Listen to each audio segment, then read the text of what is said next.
नाही तर 29 सप्टेंबर पासून देवेंद्र फडणवीसला आपण खेटू, आरपारचं उपोषण करू.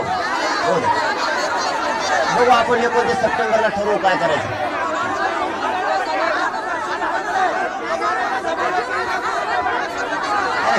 मी काय शब्द दिलता समाजाला, मी हटणार नाही.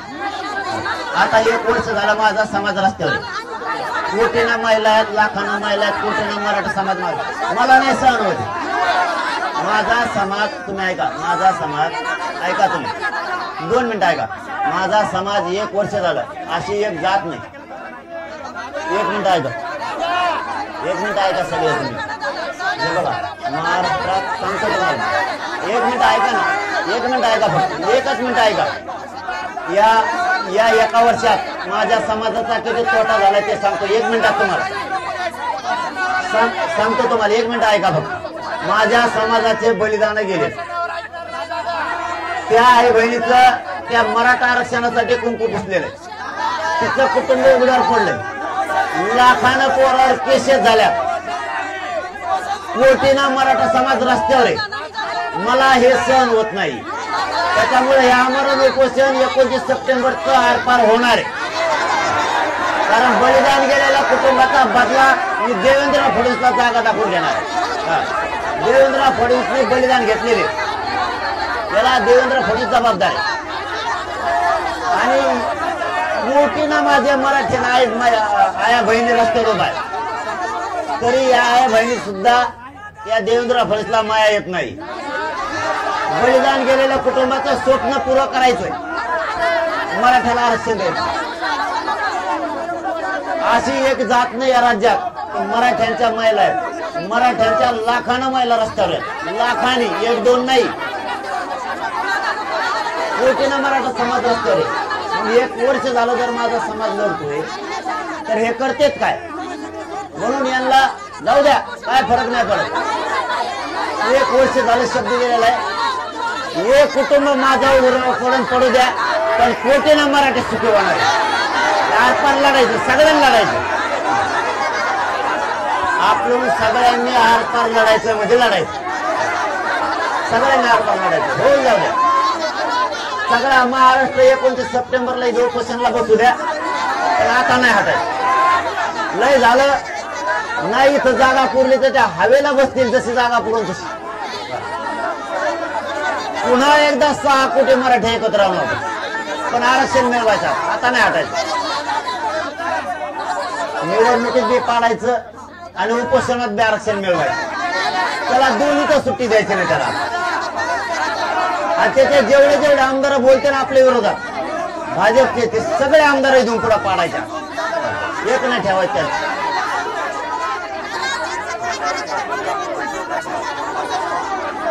एवढ्या आत्महत्या झाल्या त्या आरक्षणासाठी. त्यांच्या घरच्याचं स्वप्न आहे, आमचा जीव गेलाय, जाऊ द्या, पण आरक्षण तरी मिळालं पाहिजे. भावनिक होऊन चालणार नाही. तुम्हाला सांगतो, ज्यांचं बलिदान गेलंय ना त्यांचे कुटुंब म्हणतात आमचा जीवाचा गोळा गेलाय, जाऊ द्या, पण मराठ्याला आरक्षण मिळून द्या. बलिदान व्हायला जाऊन द्यायचं नाही. कोटीना मराठे एकत्र आलेले तेही व्हायला नाही जाऊन द्यायचं, नाही व्हायला जाऊन द्यायचं. यांना निवडणुकीत बी निवडून येऊन द्यायचं, मराठ्याचं योगदान बी व्हायला नाही जाऊन द्यायचं, पण आरक्षण मराठ्याला मिळून द्यायचं. आरपार शेवटचे फाईट आहे, शेवटचं उपोषण आहे. आरपार 29 सप्टेंबरला होणार आहे, आरपार होणार, ते थांबणार नाही. यांना मुद्दाम, यांनी आपल्या समाजाला विठीस धरले मुद्दाम. या देवेंद्र फडणवीस याला वाटतं आपण काहीतरी वाईट करावं, काहीतरी वेगळं आंदोलन करावं असं त्याला वाटतं. पुरे बसायचे, पुऱ्या महाराष्ट्र इथं बसवा, पुरा महाराष्ट्र बसवा, सगळा महाराष्ट्र बसवा. हे बघा, आपल्या गावाचं नाव मोठं झालेलं आहे, चांगलं झालेलं आहे. आपल्या गावाला आरक्षण मिळवून द्यायचं, गावानेच मिळवून द्यायचं, मराठा समाजाला आरक्षण मिळवून द्यायचं. म्हणजे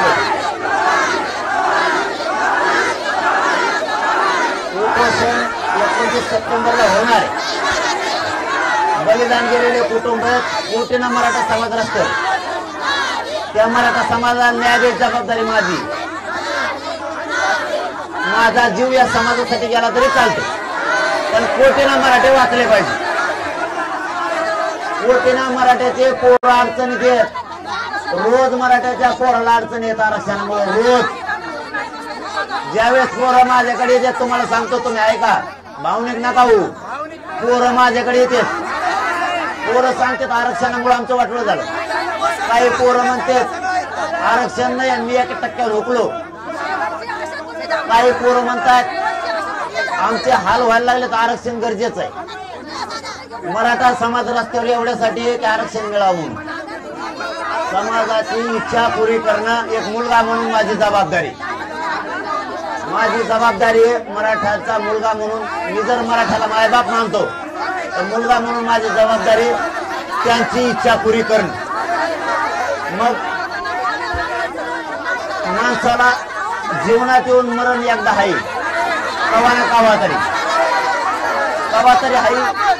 माझ्या समाजासाठी माझा देव गेला तरी चालतो, पण माझे कोटी मराठी चांगले होणार.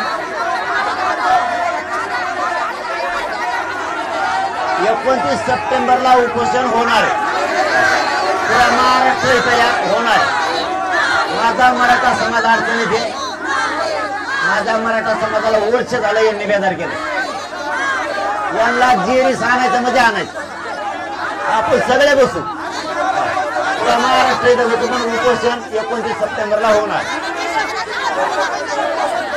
हे बघा, माझ्या समाजाला किती आक्रोश आहे, त्यात तुमचे सुद्धा लेकर आहेत. आपल्या मुलीला मुलाला विचारा किती हाल आहे. आरक्षणामुळं आपली जात मागं पडायला लागली. आपली जात मागं पडायला लागली या आरक्षणामुळे.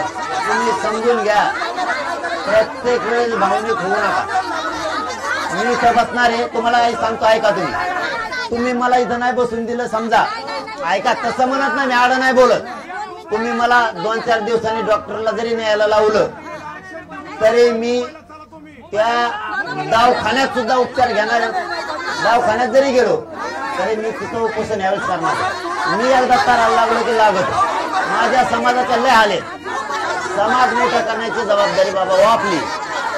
आपल्याला ते मुंबईला जाऊ, यांचं सरकारही पाडू, पण 29 सप्टेंबरला उपोषण होणार आहे.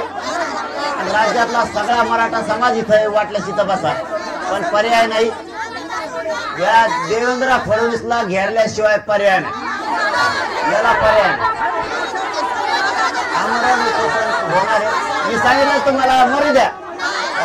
एक मेलं तर चालतं. कोटीनं मराठ्याचे लेकर सुखी करायचे. आर पारचं उपोषण होणार आहे 29 सप्टेंबरला.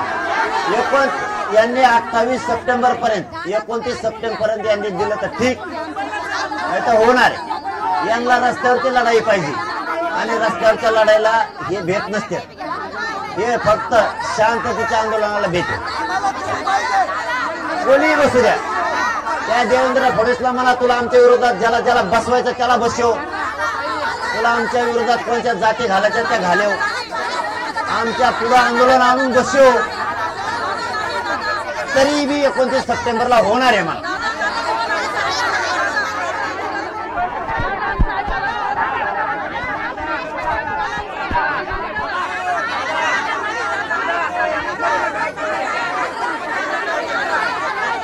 एकोणतीस सप्टेंबरला उपोषण केल्याशिवाय ते ठेकायला येत नाही. त्याला मराठे काय असतात कळन, त्याला कळत. कारण आत्महत्या जर थांबवायच्या असल्या तर आरक्षण देणं गरजेचं. एक आत्महत्या आपला बांधव करायला लागलाय. तुम्ही लक्षात घ्या.